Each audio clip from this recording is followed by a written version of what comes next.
जैसा कि हम लोग जानते हैं, सुप्रीम कोर्ट के जजमेंट्स भारत के सारे कोर्ट्स के ऊपर, चाहे वो हाई कोर्ट्स हों या लोअर कोर्ट्स हों, सब के ऊपर बाइंडिंग होते हैं as per article 141 of Indian constitution. उसी तरीके से एक स्टेट के अंदर जो हाई कोर्ट के जजमेंट्स होते हैं वो सारे लोअर कोर्ट्स के ऊपर बाइंडिंग होते हैं, और एक स्टेट के हाई कोर्ट का जो जजमेंट होता है वो दूसरे स्टेट के हाई कोर्ट के ऊपर बाइंडिंग नहीं होता है। अब एक बार हम लोग ये भी समझ लेते हैं कि बाइंडिंग का मतलब क्या होता है। देखिए, बाइंडिंग का मतलब होता है बाध्य होना। जैसे मान लीजिए कि सुप्रीम कोर्ट का कोई जजमेंट आया, उस जजमेंट के अंदर जो भी रेशियो आया होगा या जो भी सुप्रीम कोर्ट की रूलिंग आई होगी, तो जितने भी कोर्ट्स होंगे भारत के अंदर, चाहे वो हाई कोर्ट्स हों या लोअर कोर्ट्स हों, सिमिलर केस के अंदर उसी रेशियो और उसी रूलिंग के मुताबिक उन्हें फैसला लेना होगा। यह मतलब होता है बाइंडिंग होने का। तो जब हम लोग ये कहते हैं कि कोर्ट का जजमेंट बाइंडिंग होगा, तो हमारे लिए यह जानना भी जरूरी है कि जजमेंट का कौन सा पार्ट एक्चुअली में बाइंडिंग होगा। क्योंकि एक जजमेंट के अंदर बहुत सारी चीजें होती हैं, जैसे केस के फैक्ट होते हैं, एग्जिस्टिंग लॉज होता है, पार्टीज के कंटेंशन होते हैं, जजमेंट होता है, जजमेंट का रीजन होता है, उसके अंदर कोर्ट के ऑब्जर्वेशन हो सकते हैं, जज की ओपिनियन हो सकती है, जज ने कोई एग्जाम्पल हो सकता है दिया हो। तो हम कैसे पता करेंगे कि इतनी सारी चीजों में इस जजमेंट के अंदर कौन सी चीज को हम एज अ रूलिंग इस्तेमाल कर सकते हैं, जिसको हम कहेंगे कि वो हाई कोर्ट के ऊपर या लोअर कोर्ट के ऊपर बाइंडिंग है। तो इस लिहाज से कोर्ट के जजमेंट्स में जितनी भी बातें होती हैं, इसको हम लोग दो पार्ट में डिवाइड कर लेते हैं। एक रेशियो डिसाइडेंडी और दूसरा ओबिटर डिक्टा। रेशियो डिसाइडेंडी एक लैटिन फ्रेज है जिसका मतलब होता है रीजन फॉर द डिसीजन, यानी वो क्या रीजन है जिस वजह से कोर्ट जो है ऐसा डिसीजन ले रहा है। तो उस पार्ट को हम लोग कहते हैं रेशियो डिसाइडेंडी। दूसरा पार्ट है ओबिटर डिक्टा। ओबिटर डिक्टा वो बात हो सकती है जैसे कोई जज की ओपिनियन हो सकती है, कोर्ट का कोई ऑब्जर्वेशन हो सकता है, कोर्ट ने हो सकता है कोई पैसेज कोट किया हो, कोई एग्जाम्पल दिया हो, जो जरूरी नहीं होता है किसी केस को डिसाइड करने के लिए। देखिए, ये हमारे लिए जानना इसलिए जरूरी है कि कोर्ट के जो जजमेंट्स होते हैं ये पूरे के पूरे जजमेंट्स बाइंडिंग नहीं होते हैं। सिर्फ इसके अंदर ये जो रेशियो डिसाइडेंडी वाला पार्ट होता है, सिर्फ यही बाइंडिंग होता है। और सुप्रीम कोर्ट ने state of Haryana versus Ranbir के केस में 2006 में ये बोला कि वो स्टेटमेंट्स जो रेशियो डिसाइडेंडी का पार्ट नहीं है वो ऑबिटर डिक्टा बन जाते हैं और वो अथॉरिटेटिव नहीं होते हैं। और जो ऑबिटर डिक्टा है ये बाइंडिंग तो ये एक जनरल रूल है कि आमतौर पे ऑबिटर डिक्टा जो होते हैं कोर्ट के वो बाइंडिंग नहीं होते हैं, लेकिन हमारे यहाँ कुछ केस में सुप्रीम कोर्ट के ऑबिटर डिक्टा भी बाइंडिंग हो सकते हैं। देखिए, अब इसी रेशियो को और ऑबिटर को हम लोग एक एग्जाम्पल के जरिए समझते हैं। सपोज दैट कि ये एक लैंड है, एक जमीन है जिसके ऊपर कुछ फसल लगी हुई है।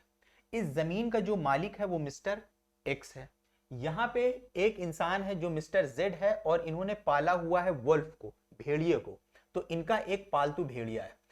अब उसके साथ साथ मान लीजिए फॉर एग्जाम्पल हाइपोथेटिकल सिचुएशन है कि हमारे पास एक लैंड एक्ट है, एक ऐसा कानून है जिसके अंदर यह कहा गया है कि अगर कोई डॉग किसी के लैंड पे जाता है, खास करके यहां पे कहा गया है कोई डोमेस्टिकेटेड डॉग, कोई पालतू, जो आमतौर पे पालतू कुत्ते होते हैं, अगर कोई पालतू कुत्ता किसी के लैंड पे जाता है और वहां पे जाके कुछ नुकसान पहुंचाता है, तो जो उस लैंड का मालिक होगा वो उस डॉग के ओनर के ऊपर केस कर सकता है। तो अब इस केस के अंदर हुआ क्या, ये इस कानून के अंदर बताया गया है। इस कानून के अंदर स्पेशली डॉग को बोला गया है।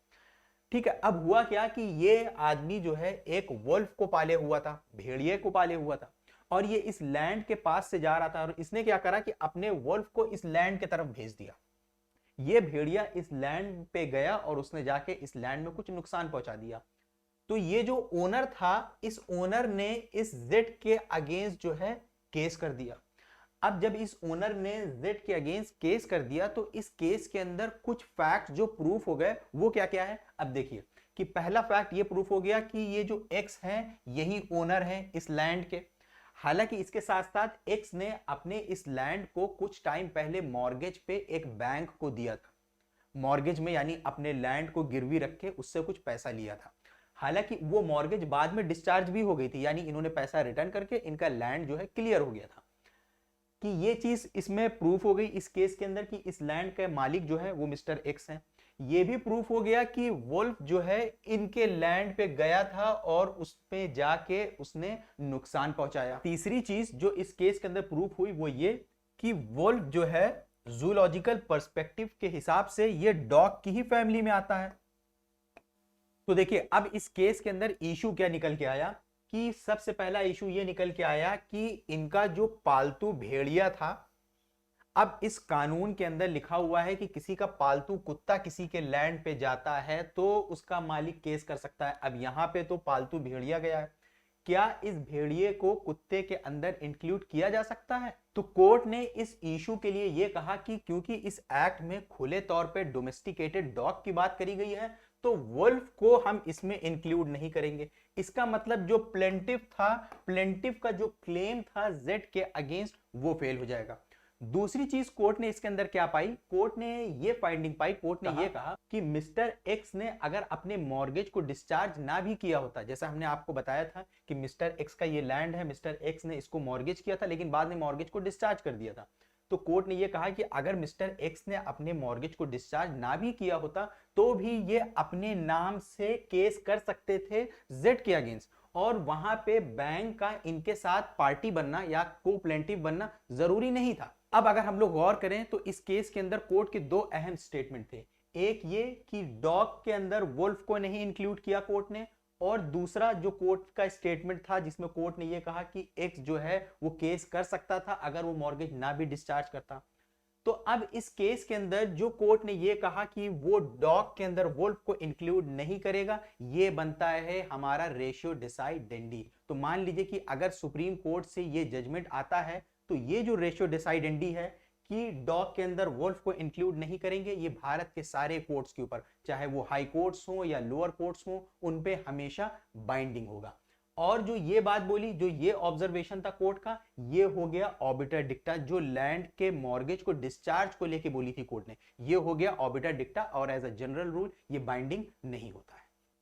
और जो कोर्ट का ये स्टेटमेंट था कि अगर ओनर ने अपने मॉर्गेज को डिस्चार्ज ना भी किया होता तो भी वो अपने नाम से केस कर सकता था, तो ये डिटेल जरूरी नहीं थी इस केस के अंदर फैसला लेने के लिए। तो ये क्या बन जाता है हमारा, ये बन जाता है ऑबिटर डिक्टा वाला पार्ट, जो as a general rule binding नहीं होता है। आई होप आपके काफी डाउट्स क्लियर हुए होंगे इस वीडियो में। आज की वीडियो में बस इतना ही। Thanks for watching, have a good day.